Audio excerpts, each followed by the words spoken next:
Hi everybody, today we have Roham and we're going to be talking all things real estate, maybe not real estate, Dubai, holidays, whatever you want to talk about, but thank you so much for coming today. Most welcome and thank you for having me. There's a lot of things to cover, of course. Dubai is a big city, a lot of things going on. Real estate and as you said, even not real estate, a lot of things to talk about. How long have you been in Dubai for? Born and raised here. Wow, Yeah, we've got a true local with us. Not quite. They don't hand out citizenships here, so, As close as you can. As close as I can Close be. as you As could be close to as I could one. be. Funny story, actually. A lot of people don't know this, but back then, a lot of people used to come here as illegal immigrants. My dad was one of them. Yeah, so a lot of people get surprised. So that's kind of my background. He came in 1994. Where did he come from? What's Iran. your heritage? Iran. So he came here in 1994, was here illegally for about 3 years until he settled his paperwork and whatnot. And they did that because, not that they couldn't get visas, because when they turned 18, they were obliged to take military service. And they can't leave the country without doing it. So that was the trend back then. Interesting. But Well, then, how old was he when he came? He was 19, I believe. Yeah, 19. And does he still live here? Yeah, he still lives here. Oh my gosh. So he got I should have had him on for the podcast. He could really tell me what Dubai is like. Interesting guest, when to we be do honest. part 2, let's get... Definitely, I'll get him. What's it called when... Not Roham Jr., it's like Rohan Senior. Well, his name? Yeah, what's... It's Ozair. Ozair, yeah. Oh, we can call him that. Roham Senior. Did you always know that you'd stay in Dubai, that you start a business in Dubai? Tell me a bit more. To be honest, I was a bit torn apart a few years before graduating school. I was always thinking, for like 2 months it would be, I'm going to go abroad, go to Europe, study something, come back here and work, or maybe stay there. And then other times it would be, I want to stay in Dubai, I want to be an entrepreneur, I want to start something. Initially it was e-commerce. And then it was the fitness industry, where I did have a slight venture there in the F&B industry as well. Very different from real estate investing. Quite different. And it was a meal prep kitchen.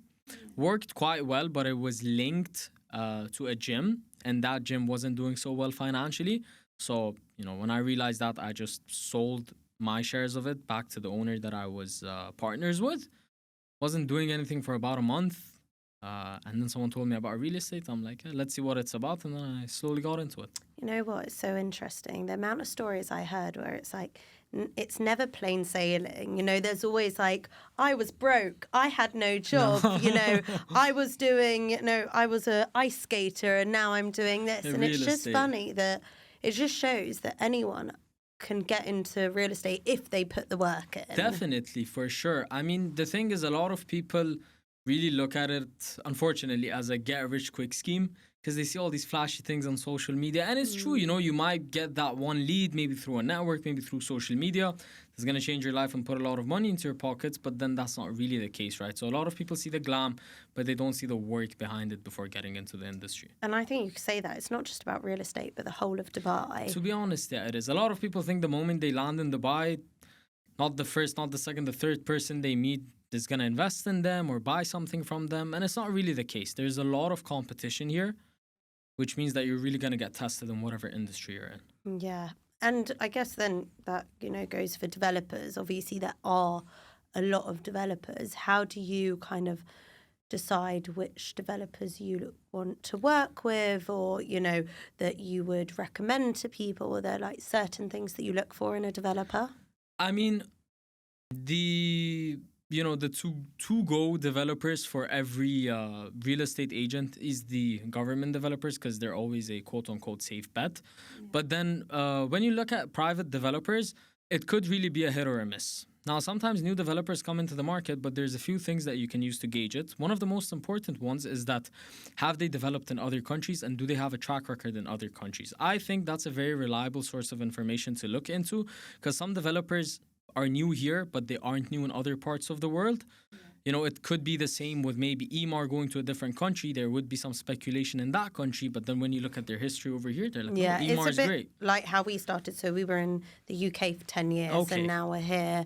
We're also in worldwide now. So I guess it completely makes sense what you're saying that even if they don't have a track record in the UAE, they might somewhere else.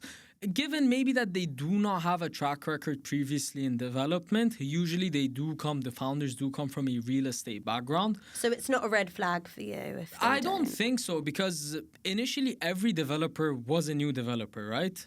Even when you look at the private ones, Shoba was initially a new developer. Mag was initially a new developer. So many other developers were. Even Amar at the time was a private developer. Damak was a private developer. So there's always space for developers to bring in their offerings, but as long as it makes sense. Yep. Okay, that makes sense. Yeah. And I mean, have you had any like horror stories on people that you've worked with, developers, clients, or generally is everyone you work with quite good with you? See, everyone that I work with is quite good, especially on the developer side. Like, I do not have any complaints. I've had deals where, terms were a bit, not satisfactory to the clients, where we had to negotiate and all. And I've never really had an issue. They've always been flexible. But I have one story. And this is why I don't work in the secondary anymore right after this. I had a distressed deal in Creek Harbor. It was a 3-bedroom, one of the biggest layouts, almost 2,000 square foot. And I had an Iranian client approach me, said he was looking for 3 bedrooms. I had a few options, showed him that one, loved it. Market price was around 4.5 million. This one was selling for 4. The guy needed money, so I told him, I took him for the viewing. I'm like, listen, 4 million, we have to close it. And he's like, okay, gives me the 10% check. We fill out the Form B. Right before I fill out the Form A and do the Contract F, the guy's friend comes in the middle. Your price is too high. You got to give him a discount. You're scamming him. And the whole deal was that this guy was trying to get a cut of something. And I told him, I'm like, okay, if you want a cut of the commission, I'll give you something. You don't really have to ruin the deal. It's, it's for him to live in, and it's good for him as an investment as well. But then, it really fizzled out because he trusted his friend more than me, reasonably, right? But then that was really the tipping point for me. I'm like, secondary involves so many different people, so many different terms that are all over the place. Yeah. With off-plan, it's straightforward. Yes, it's tough because what you're selling isn't exclusive, but if you know what you're doing, it works out. That makes sense. I mean, do you then struggle to find clients that want to work with you because, you have to build a relationship, they have to trust you? Or do you find most people will just go on the advice that you give? See, the thing is, from what I have really seen is if someone is willing to invest and they are qualified to invest as well, usually they recognize the opportunity that I put in front of them. So it's all about the facts and figures that you show them. So do most of them have a knowledge of real estate? The ones that I've worked with, yes, but it's sort of the beginner investors that kind of, hesitate and, really doubt what you're saying. But then again, you have to work with them long-term, reassure them, show them facts and data. And, my job as a broker isn't just to facilitate the deal, it's for me to put the numbers in front of you and show you what the opportunity is like and whether it makes sense to you. And you have to decide for yourself. All I can do is just show you the black and white of it. Yeah. And then, so your clients, they looking for more affordable housing? Is it the people that are looking for, the $1 million penthouses? Who are your clients? See, most of the clients that I work with are in the medium to high budget range. So usually it's anywhere between, let's say, 2 million all the way up to like 10 million. So, you'd say... Are they harder, the clients that have the more money? To be honest, it's the same amount of effort, but more money.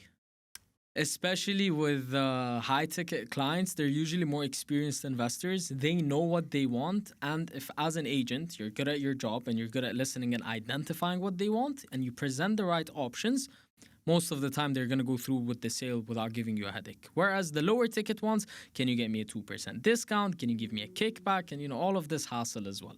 Not that we're not going to serve them, but then, of course, they're a bit different to work with, yeah. So I saw in your last podcast, in your last video that you were doing, you talked a lot about supply and demand. Yes. Can you tell me more about it? Because I think a lot of people will be really interested. Okay, so what people have to realize is that they see the market's going to crash. But when we look at the bigger picture, the market is not supplying enough units for the influx of people, for the amount of people that are going to be coming to the UAE. There is going to be short-term oversupply in some areas, especially with a lot of places like JVC, Dubai Land Residence Complex, and all these places where there's a lot of developments going on. There could be a short-term oversupply. But then when you're talking about the luxury segment, there really isn't a lot being built. Or when you're talking about the villa and the townhouse segment. So you think even with all these developers, there still isn't enough? I don't think so. Especially with the amount of people that are going to be coming. I mean, only the airport is going to facilitate over 250 million people coming through Dubai by 2030 or 35. With the new airport. With the new airport. And a place like Dubai Mall got 111 million visitors last year alone. So even if it's not people living full-time here in Dubai or residents, there's definitely a demand for short-term rentals with the tourists as well. Where do you think is going to need more developers and development that doesn't have at the moment, area-wise? To be honest, the only place I'd say that isn't really much developed is that strip alongside Al Ain Road. Okay. Where the valley is, where Shoba Elwood is coming as well. There's a few communities there, like Silicon Oasis is there. A part of Meydan lies at the start. Yeah. But then when you go further up, it's really empty. Nakhil and Miras actually acquired a plot there for a project that is yet to be announced. So I feel like that's a very good spot for future developments as well. Mm-hmm. And then what about areas like JVC, District 11? I mean, are they kind of at the peak of what can be developed? Do you think people are still interested? Has anywhere kind of topped out on how it can be developed? I mean, to be honest, when you look at JVC in particular, you see there's a lot of plots, there's a lot of developments.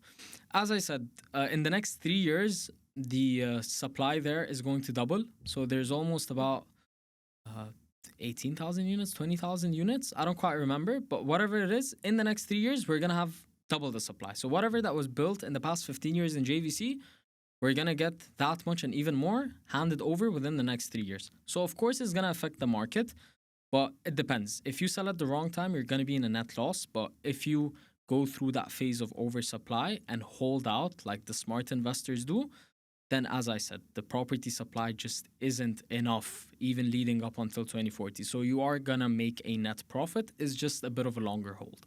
There's a lot of questions whether you should keep your money in the bank or whether you should invest it in real estate. What do you say to those people that are apprehensive whether, they should keep their money in the bank where, it has a small but steady return versus putting it into real estate?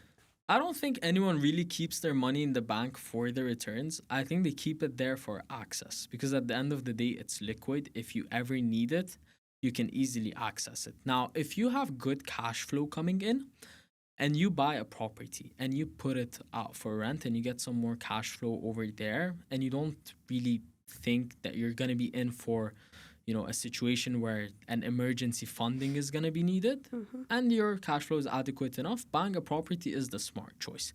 Now, I'm not saying if you've got 2 million dirham saved up, go buy a property for 2 million straight up, or, maybe you question whether you're going to have the same cash flow or the same salary in the next 5 years and you want to take out a mortgage. Don't put yourself in a bad situation. But if there is money sitting there that is untapped, that you're not touching and it's not part of your emergency fund, there is no reason why you shouldn't invest it into real estate.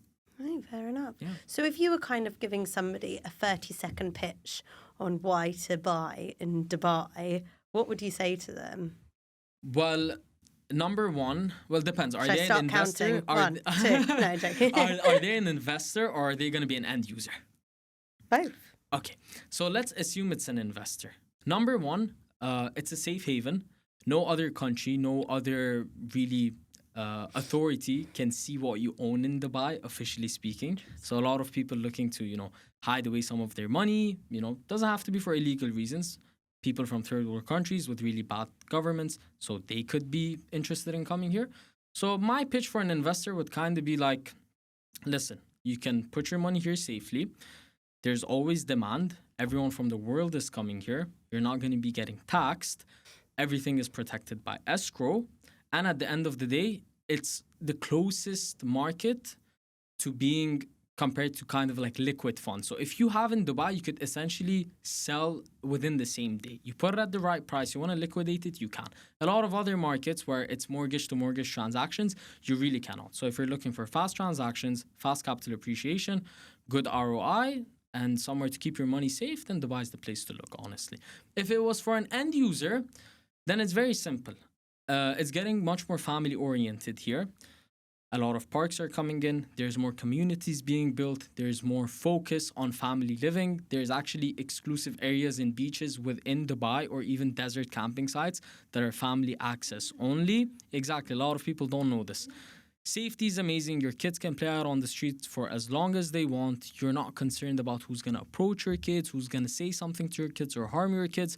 The safety is there, and that's the biggest play, and that's the biggest reasons why we're seeing a large influx of families moving to Dubai, as we see the rental contracts on 2 bedrooms, 3 bedrooms, and 4 bedrooms are increasing massively in the past 3 years, and it's only continuing to increase as well. In the UK, Okay. if you want to buy something and someone's giving you the money, or you have the money, Mortgage. it's such, even if it's not a mortgage, so you have the cash ready, it's such a hefty process and it's not easy. And I find it so interesting that here, in 5 steps in about 20 minutes, if you really want to buy somewhere, you can have it done. And I think that ease is just brilliant. I mean, so here's the steps, right? So let's assume off plan. You walk in with your agent into the office. Yep. You take a look at the project that there is. You get the pitch. You're convinced. You pick your unit. You read all the paperwork, make sure it's fine, take out your checkbook, write up the 24% down payment, or in some cases 10%, 14%, depends really. Hand it in. The SP is going to be generated either right there or the next day. You sign, and in a few days your title deed comes in, and that's it. So you essentially finish the transaction in less than 2 hours. If you're really it sounds willing like to you buy. could do it in 10 minutes. Exactly, if you're really willing to buy. I mean, you make it sound so easy. It is very easy. I mean, here's what my dad always says, right? Spending money is easy, making it is a bit harder. I love that saying. I think that should be our new slogan. Yeah, so spending money is easy, but making it is a bit harder. And when it comes to secondary, it's very easy. You go to your agent, shows you, let's say, property A. You like property A. He does a form B. He does a form A with the seller. You agree on terms and price.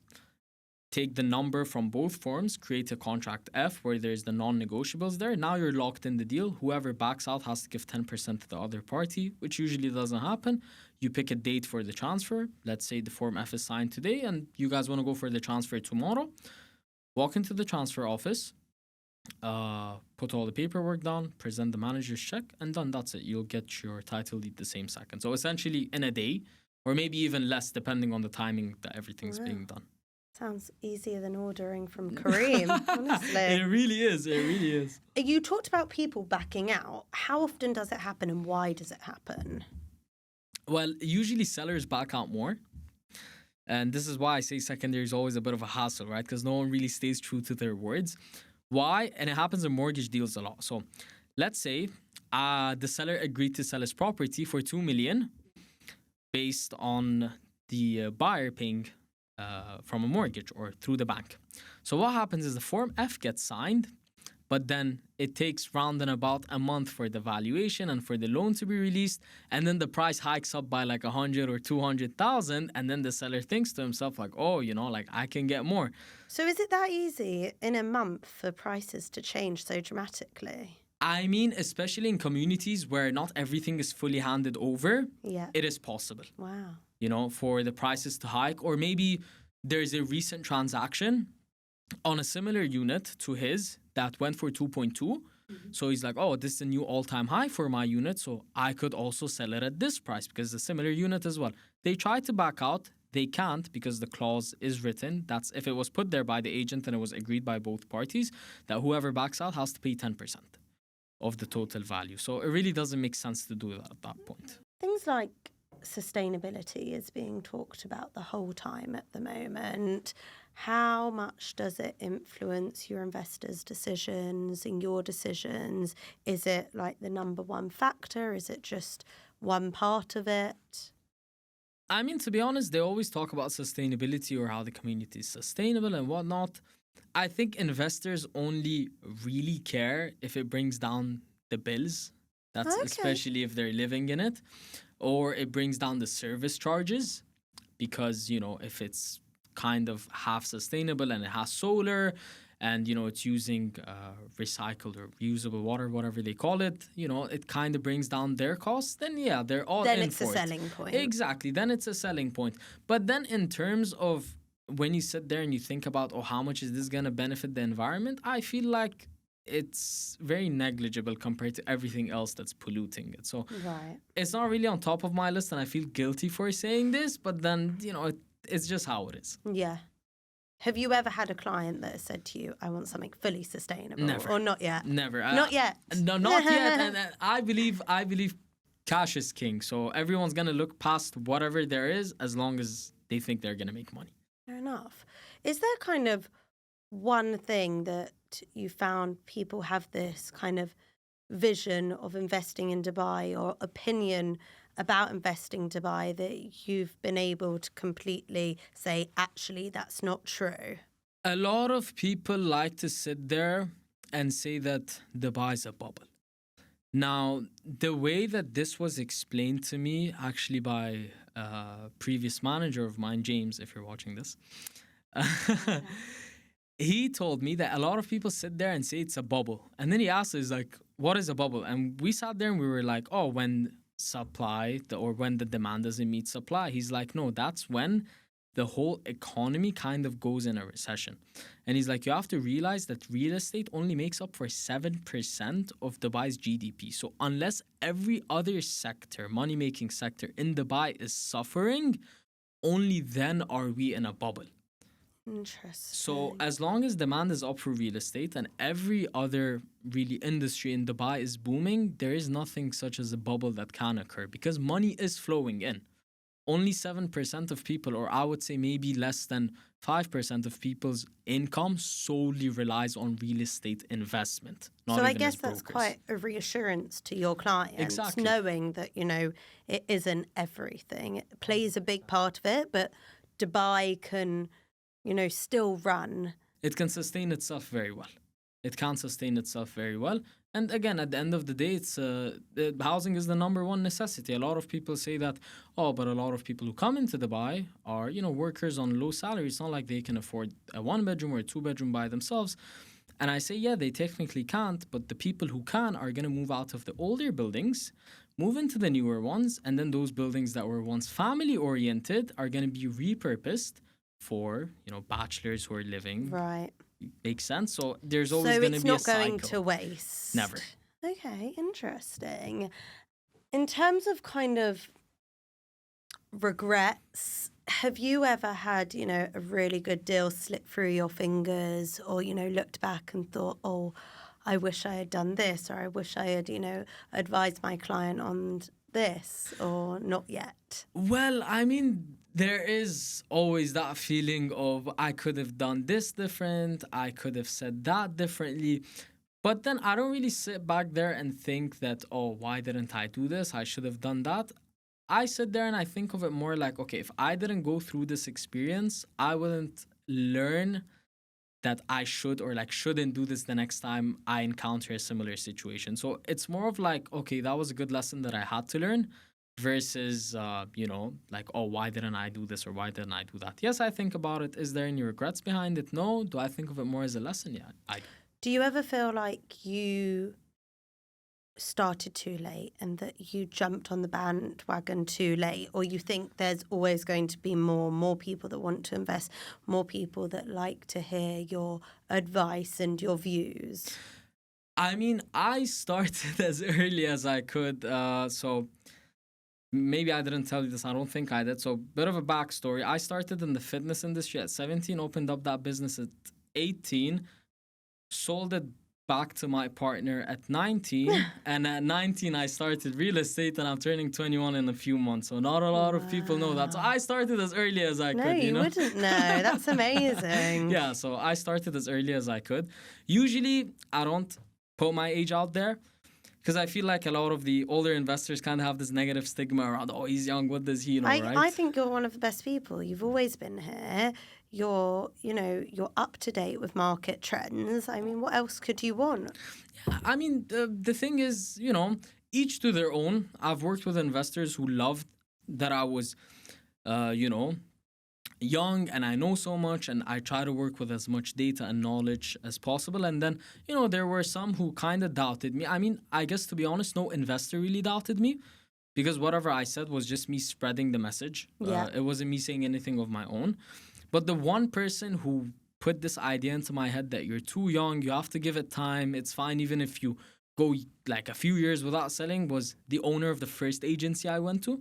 So he kind of had this mentality in his head and he was trying to like push it on to me that, listen, you're young, even if you go like 2-3 years without selling, I don't care, you shouldn't care, you're gonna make it eventually, right? And I was sitting there and I'm like, but everyone's selling, like what do they have? Why not now? Yeah, and that I don't have. So right? I bet it was your biggest motivation. Yeah, so I was like, I gotta prove this guy wrong. And he was like, the grass isn't always greener on the other side, it's greener where you water, right? And then I'm like, oh, it can't be. So after like a few months being there, I was like, enough is enough. I left that place, went to a different agency, learned a lot there, and everything really fast-tracked from there, to be honest. Amazing. That's brilliant. Right. If you had unlimited money to put in to buy real estate right now, where would you put it? One place, multiple places? What would you do with it? Okay. So first of all, what I would do is buy mostly villas. Okay. I would try to make it as exclusive as possible, so waterfront. So naturally, Palm Jebel Ali would be one of them.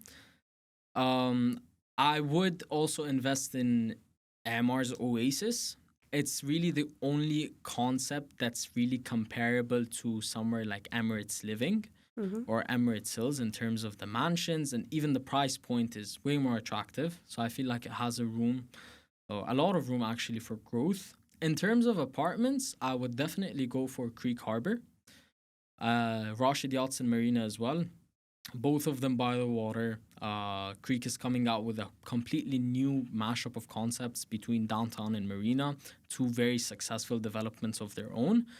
And in terms of secondary, I would definitely go for Blue Waters Apartments as well. Interesting. Yeah. Okay, so a mix of apartments and villas. Of course, for sure, because I feel like they both have something to offer. I know a lot of investors like to be exclusively apartments or exclusively villas, but you got to realize there is always pros and cons to each one. Yeah. Interesting. And any questions for me? Now I'm putting you on the spot. You can save it for podcast too if you can't think of anything. You played the Uno reverse card on me right now. It had to come at some point. Let me think. Okay, how long have you been doing this podcast style thing? Like, is it new or have you always been in this kind of like media production industry? Yeah. So me personally, Leos, no, but Leos has been trying to do podcast for the last couple of years. We find it just, we don't want everything to always be real estate. It's so much bigger than that. It's about Dubai. It's about the community. It's about the people in that community. For sure. So, for example, we had someone on last week that does crypto. We had someone on the week before that is like the head of healthcare, the Dubai police.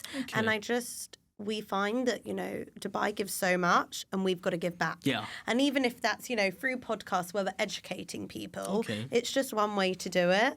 So among, many other ways that we do try to give back, I think this is a really nice way to do it. And you meet people and you actually talk, and it's not all business all the time. Sometimes it's just nice to talk. For sure. I definitely get that. But yeah, I'm a big fan of this whole concept and talking to each other because, the first 2-3 minutes, it kind of feels awkward with all the cameras around. But then once you start flowing into it, you kind of forget everything's around and you actually have nice conversation and really good content out of it, which other people may find helpful, may get educated from. It's going to spread awareness about certain topics. So yeah, it's something really nice that I really enjoy doing. Actually, I think you've seen from all my videos. Oh, I can tell. Not too shy. Yeah. No. Amazing. Well, thank you so much. Thank it you. was really, really good. It was and maybe amazing. in part 2 we'll get your dad on. For sure, definitely.